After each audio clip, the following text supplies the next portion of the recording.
नमस्कार दोस्तों, मैं किस्साबाज वाला लेकर आया हूँ विश्व विख्यात लेखकों की कहानियों का गुच्छा। दोस्तों, अगर हमारी कहानी आपको पसंद आए तो इसे लाइक, सब्सक्राइब और शेयर जरूर करें। तो आइए बिना देर किए शुरू करते हैं हम आज की कहानी। कहानी का शीर्षक है कला। इसे लिखा है जयशंकर प्रसाद ने। उसके पिता ने बड़े दुलार से उसका नाम रखा था कला।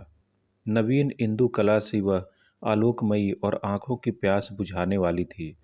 विद्यालय में सबकी दृष्टि उस सरल बालिका की ओर घूम जाती थी, परंतु रूपनाथ और रसदेव उसके विशेष भक्त थे। कला भी कभी कभी उन्हीं दोनों से बोलती थी, अन्यथा वह एक सुंदर नीरवता ही बनी रहती। तीनों एक दूसरे से प्रेम करते थे, फिर भी उनमें डाह थी। वे एक दूसरे को अधिकाधिक अपनी ओर आकर्षित देखना चाहते थे। छात्रावास में और बालकों से उनका सौहार्द नहीं। दूसरे बालक और बालिकाएं आपस में इन तीनों की चर्चा करती। कोई कहता, कला तो इधर आंख उठाकर देखती भी नहीं। दूसरा कहता, रूपनाथ सुंदर तो है किंतु बड़ा कठोर। तीसरा कहता, रसदेव पागल है, उसके भीतर न जाने कितनी हलचल है, उसकी आंखों में निश्चल अनुराग है, पर कला को जैसे सबसे अधिक प्यार करता है। उन तीनों को इधर ध्यान देने का अवकाश नहीं। वे छात्रावास की फुलवारी में अपनी धुन में मस्त विचरते थे। सामने गुलाब के फूल पर एक नीली तितली बैठी थी। कला उधर देखकर गुनगुना रही थी। उसकी सजन स्वर लहरी अवगुंठित हो रही थी। पतले पतले अधरों से बना हुआ छोटे से मुंह का अवगुंठन उसे ढकने में असमर्थ था। रूप एकटक देख रहा था और रस नीले आकाश में आंखें गड़ाकर उस गुलजार की मधुर श्रुति में कांप रहा था। रूप ने कहा, आह कला, जब तुम गुनगुनाने लगती हो तब तुम्हारे अधरों में कितनी लहरें खेलती हैं। भवें जैसे अभिव्यक्ति के मंच पर चढ़ती उतरती कितनी अमिट रेखाएं हृदय पर बना देती हैं। रूप की बातें सुनकर कला ने गुनगुनाना बंद कर दिया। रस ने व्याघात समझकर भ्रूभंग सहित उसकी ओर देखा। कला ने कहा, अब मैं घर जाऊंगी, मेरी शिक्षा समाप्त हो चुकी। दोनों लुट गए। रूप ने कहा, मैं तुम्हारा चित्र बनाकर उसकी पूजा करूंगा। रस ने कहा, भला तुम्हें कभी भूल सकता हूँ। कला चली गई। एक दिन वसंत के गुलाब खिले थे। सुरभि से छात्रावास का उद्यान भर रहा था। रूपनाथ और रसदेव बैठे हुए कला की बातें कर रहे थे। रूपनाथ ने कहा, उसका रूप कितना सुंदर है। रसदेव ने कहा, और उसके हृदय के सौंदर्य का तो तुम्हें ध्यान ही नहीं। हृदय का सौंदर्य ही तो आकृति ग्रहण करता है, तभी मनोहरता रूप में आती है। परंतु कभी कभी हृदय की अवस्था आकृति से नहीं खुलती, आंखें धोखा खाती हैं। मैं रूप से हृदय की गहराई नाप लूंगा। रसदेव, तुम जानते हो कि मैं रेखा विज्ञान में कुशल हूँ। मैं चित्र बनाकर उसे जब चाहूंगा प्रत्यक्ष कर लूंगा। उसका वियोग मेरे लिए कुछ भी नहीं है। आह रूपनाथ, तुम्हारी आकांक्षा साधन सापेक्ष है। भीतर की वस्तु को बाहर लाकर संसार की दूषित वायु से उसे नष्ट होने के लिए। चुप रहो। तुम मन ही मन गुनगुनाया करो। कुछ भी है तुम्हारे हृदय में, कुछ खोल कर कह या दिखला सकते हो। कहकर उपनाथ उठकर जाने लगा। क्षुब्ध होकर उसका कंधा पीछे से पकड़ते हुए रसदेव ने कहा, मैं तो उसकी उपासना करने में समर्थ हूँ। रूपनाथ अवहेलना में देखता हुआ मुस्कुराता चला गया। काल की विशृंखल पवन ने उन तीनों को जगत के अचल पर बिखेर दिया, पर वे सदैव एक दूसरे को स्मरण करते रहे। रूपनाथ एक चतुर चित्रकार बन गया। केवल कला का चित्र बनाने के लिए अपने अभ्यास को उसने और भी प्रखर कर लिया। वह अपनी प्रेम छवि की पूजा के नित्य नए उपकरण जुटाता। वह पवन के थपेड़े से मुंह फेरे हुए फूलों का श्रृंगार चित्रपटी के जंगलों को देता। उसकी तुलिका से जड़ होकर भीतरी आंदोलनों से बाहरी दृश्य अनेक सुंदर आकृतियों की विकृतियों में स्थायी बना दिए जाते। उसकी बड़ी ख्याति थी, फिर भी उसका गर्व स्फीत सिर अपनी चित्रशाला में आकर न जाने क्यों नीचे झुक जाता। वह अपने अभाव को जानता था, पर किसी से कहता न था। वह आज भी कला को अपने मनोनुकूल चित्र नहीं बना पाया।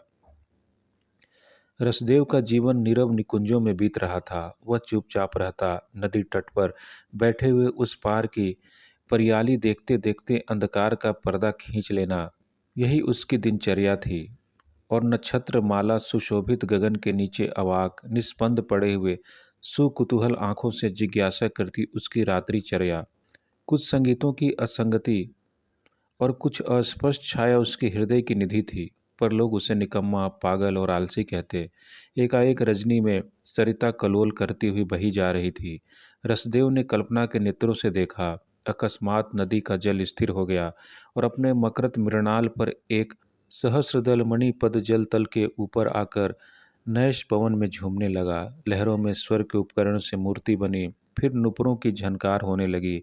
धीर मंथर गति से तरल आस्तरण पर पैर रखते हुए एक छवि आकर उस कमल पर बैठ गई। रसदेव बड़बड़ा उठा। वह काली रजनी वाले दुष्ट दिनों की दुख गाथा और आज की वैभवशालिनी निशा की सुख कथा मिलाकर कुछ कहने लगा। वह छवि सुनती सुनती मुस्कुराने लगी, फिर चली गई। नुपुरों की मधुर ध्वनि अपने संगीत का आधार उसे देती गई। विश्व का रूप रूपमय हो गया, आकृतियों का आवरण हट गया। रसदेव की आंखें पारदर्शी हो गईं।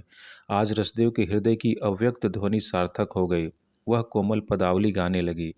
नगर में आज बड़ी धूमधाम है। जिसे देखो रंगशाला की ओर दौड़ा जा रहा है। रंगशाला के विशिष्ट मंच पर संपन्न चित्रकार रूपनाथ ठाठ बाट से बैठा है। धनी, शिक्षित और अधिकारी लोग अपने आसनों पर जमे हैं। वीणा और मृदंग की मधुर ध्वनि के साथ अभिनेत्री ने यवनिका उठते ही पदार्पण किया। नुपुर की झनकारों की लहर ठहर ठहर कर उठने लगी। उंगली और कलाई, कटी और बाहुमूल स्वर की मरोर से बल खा रहे थे। लोगों ने कहा, देखने की वस्तु आज ही दिखलाई पड़ी। जीवन का सबसे बड़ा लाभ आज ही मिला। कितने सहृदय अपने उछलते हुए हृदय को हाथों से दबाए थे।